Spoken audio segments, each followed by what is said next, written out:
Everything you need to know about stress. Are you panicking because of a task you didn't finish on time? Or maybe you feel suffocated and anxious because you're stuck in a situation you dislike.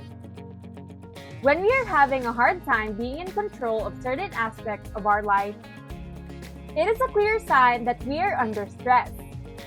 And if you still don't know a thing about stress, well then, you're just in luck.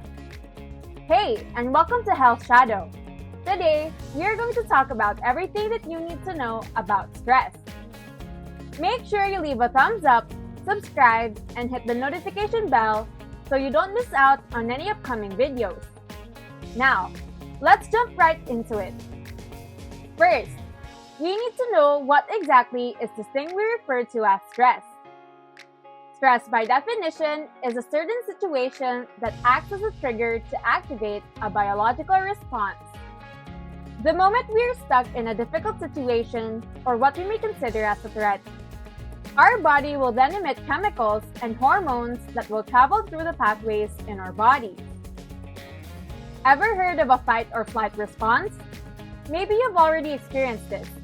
It is when our body is suddenly activated by huge amounts of adrenaline, and this causes our body to act fast. Once it is under a threat, to attempt to run away from it. Stress in the same way works like that. To get us through something difficult to accomplish, like getting a coffee while you're running late for work, stress aims to help you solve a problem while you're in the middle of a chaotic situation. Stress is not always bad, because as studies suggest, it can be quite helpful in so many ways. Stress is a state of emotional tension that we experience when our brain thinks we are threatened, and so it has grown into a very useful feature and has helped us escape predators and other imminent dangers. Back when human civilization was just beginning to grow, our ancestors used the stress so that their bodies would hunt down food, and they also used it to create ways such as transportation systems that would be convenient for them when they travel on land. Imagine living a day without food at hand. We're sure nobody would want that. It can be healthy sometimes because even now in the modern days, we use stress to keep up with the tense amount of paperwork that's near its deadlines while at the same time figuring out what dish you would make for dinner. We feel stress in different ways because we as individuals are all built disparate from one another. Some of us can only tolerate stress to some extent. You may feel comfortable surrounded by diverse types of colleagues, but your friend who has social anxiety might find it difficult to interact with other people. One might still be able to do their chores and schoolwork productively, but other students struggle to figure out which ones to do first. The next thing that we are about to tell you is what happens when our body is in distress. Our brain, as the magnificent mechanism that it is, operates in a way that helps our bodies to cope with our stress. When our body detects a threat around its environment, the hypothalamus that is located just at the base of our brain sends signals to our adrenal glands, which in turn will release the hormones that are needed for the body to respond. These hormones are essential for survival and acts as the driving force which tells our body to evade danger.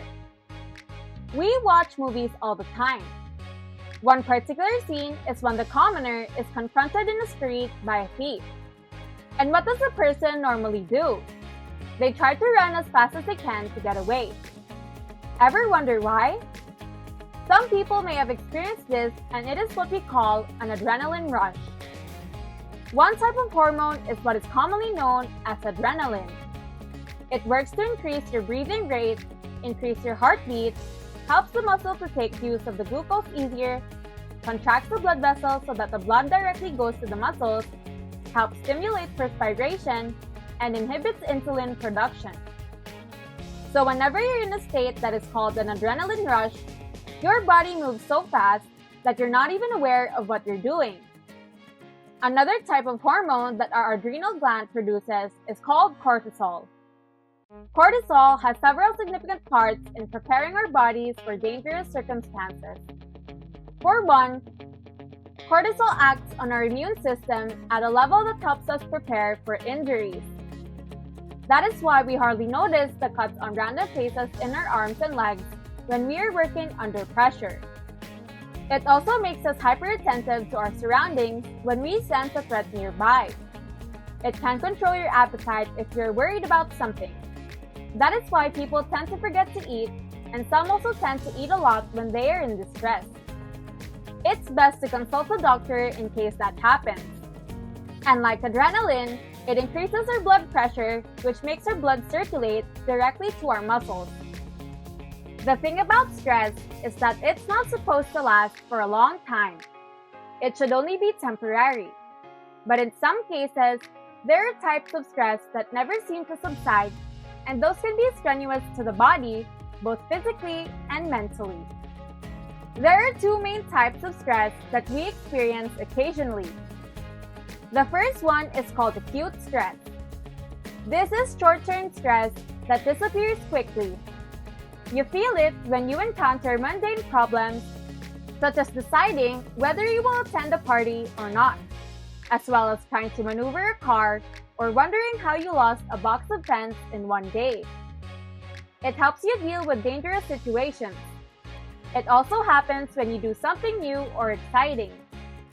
At some point, everyone experiences acute stress, and it is sometimes helpful, for it serves as the drive that pushes us to do something to solve our problems.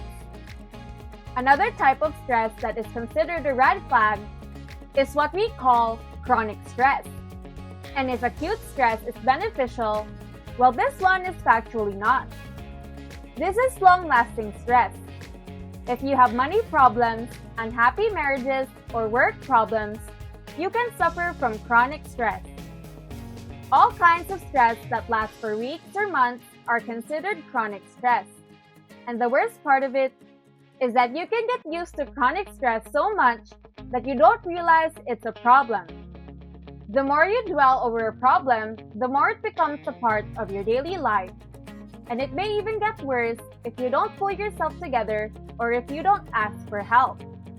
Another dreadful thing about it is that if you can't find a way to deal with the stress, it will start to create other stumbling blocks like health problems. Having chronic stress might lead to the following health complications: anxiety, cardiovascular disease, depression, high blood pressure, and a weakened immune system. Aside from these two, however, there's another type of stress that we might encounter in our daily lives, which we call episodic acute stress. It occurs when stress frequently visits your body system. You might have this if you constantly get stuck in between a hectic situation and involve approximately matters you believe you studied can also additionally occur. You may sense that your lifestyle is chaotic, and also you cross from one disaster to the next. Certain professions, together with regulation enforcement or firefighters, may result in common high-strain situations. As with extreme acute strain, episodic acute stress may have an underlying effect on your body fitness and mental well-being. Now that we know the types of stress, we will now go through the symptoms that one could potentially have if they are suffering from stress. Headache. It is the most common symptom of stress. Stress is the first thing that comes to mind when a person is having a severe headache or migraine. Aches and pains. Your body feels tightness, soreness, pain, and stiffness whenever you are stressed. If it does not go away in time, your body will start to have what we call cytokine molecules that cause inflammation and swelling in the joints of our body. Trouble sleeping or insomnia.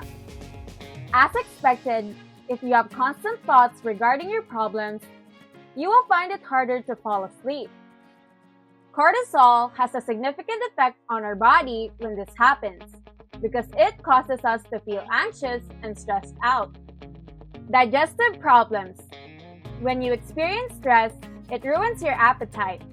While short-term stress may only cause you to disturb your digestion, long-term stress will lead to more serious health issues like constipation and diarrhea for digestion, as well as an upset stomach. Of course, stress is inevitable. It is a part of our lives. But we should figure out how to handle ourselves because it does not cause an imbalance in our daily life and overall well-being. There are a few ways that we recommend you to do in order to relax and divert your attention from the distress of your body. First is to express yourself. Try to talk to someone about it. It may be the hardest thing to do, but it'll be easier when you have someone who will listen to you. It's best to talk to someone who you trust and who you know will sincerely listen to your troubles. Having conversations about the problem that you're going through will make you feel more in control. You don't have to carry all the weight by yourself. Sometimes it's easier to climb mountains with a helping hand and a lending ear. Second is to make a list. You should also try to make a to-do list or a schedule. This way, you can process the things that you will need to accomplish within a week or the day. The best thing about listing things is that you can see your progress. Looking at your progress and accomplishments will keep your mind at ease. Third is to surround yourself with nature. Another tip we have for you is try to reconnect with nature. Nature, in all its beauty, is a rejuvenating haven that automatically soothes our brain and brings peace to our inner selves. Just taking a morning stroll by the park, cycling, and even planting trees and all kinds of plants will help erase those worries and troubles away. Plus, you get to have a breath of fresh air and light exercise that is good for your physical health. We can't be separated from stress. We have to accept the fact that stress is now a normal part of our lives. We cannot run from it, so we must face it head on. We must try to look at a better perspective of life and think of a way to overcome our problems. But we must also remember not to do all of that alone. If you enjoyed this video, be sure to give the video a like and subscribe to our channel for more fun. We will be back soon with another one, so click that notification bell below to stay tuned for our new videos. This is the Health Shadow, signing out until next time. Stay healthy.